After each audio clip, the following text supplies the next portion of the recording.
ask that you like. Good morning, YouTube. This is Antonio Amphy. I ask that you like and subscribe to my page where we'll be discussing topics that have gotten America into our current condition and ways to get up out of our current condition, things and steps that Black people need in order to remove ourselves from our current plight. And one of the clear things that we need is understanding. We need understanding of our condition. We need understanding of what motivates our people to act and do things in a certain way. So when we talk about jobs going unfulfilled or positions that Blacks are not wanting to take, I first would like to say this. When it comes to the unemployment rate in America, Black Americans have certain barriers to employment, right? We have certain barriers to employment that prevent us from getting certain level jobs, right? Those barriers consist of the lack of skills trained to Black Americans throughout the school process. Understand that most Blacks leave the 1 through 12 school without a single vocation of a trade.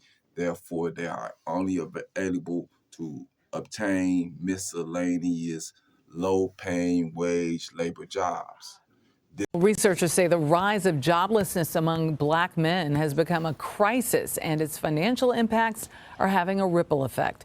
According to a new report from the Center for Economic and Policy Research, the toll of unemployed Black men is costing the U.S. economy about $50 billion a year. Researchers say Black men have consistently had the highest annual unemployment rate for the last 20 years. The report found the predominant reason is a lack of job offers. It is also impacted by higher mortality and incarceration rates.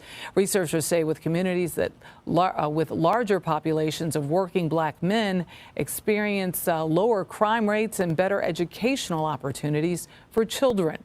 Right. Second barrier to job is transportation. Transportation, right? Understand that a lot of people lack the vehicles or reasonable, right? A reasonable functioning vehicle that allow them to commute 15, 20, 30 minutes daily. So an hour a day driving in a vehicle that has a lot of maintenance issues. A lot of Blacks deal with those issues first initially getting, through the school system, make it through the school to prison pipeline system. Because you have to understand that Black children are criminalized in the school system.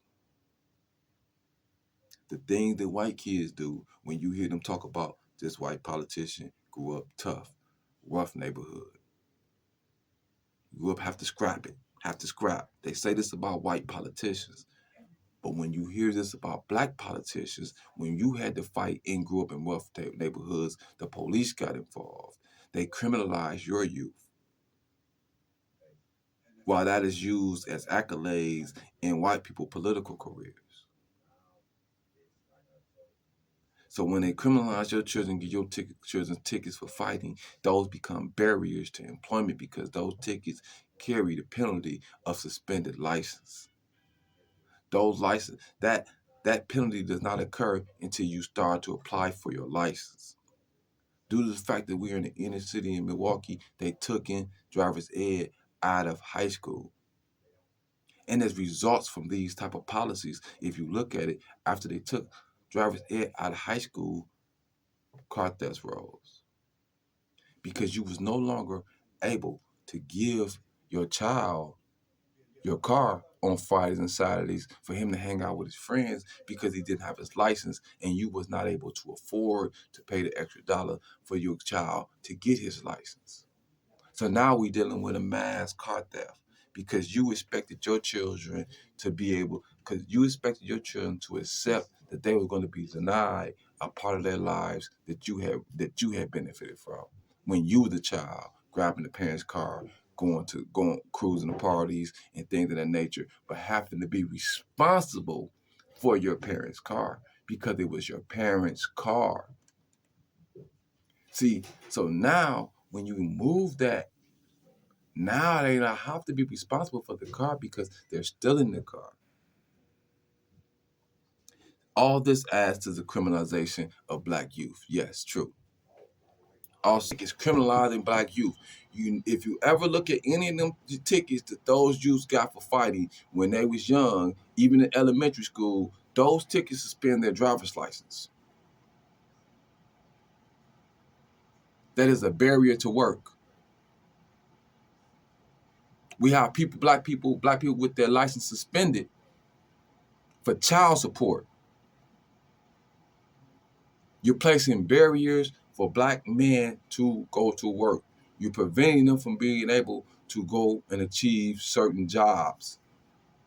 These are called barriers to work, and they exist in great numbers when it comes to the black community.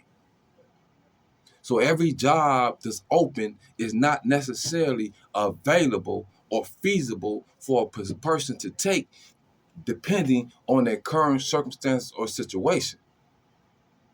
Well, the jobs report out Friday missed estimates, but it was still good enough for Fed watchers to price in a rate hike in March. So is the labor market in good or bad shape? In the context of this current jobs recovery, we actually need to look at the pool of all labor, which is going to tell you more than just how many payrolls were gained in a given month. And in fact, we can pull much more interesting stories from other statistics that are provided from the Bureau of Labor Statistics, like the labor force participation rate.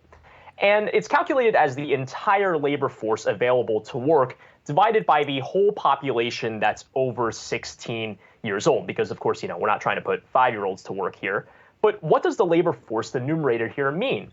It's not just people working right now or the employed, but it actually also includes the people that are looking for work. So in some cases, now right now, the labor force participation rate is 61.9% as of the reading that we got on Friday. So it's about 62% of the entire population that's either working or, again, looking for work.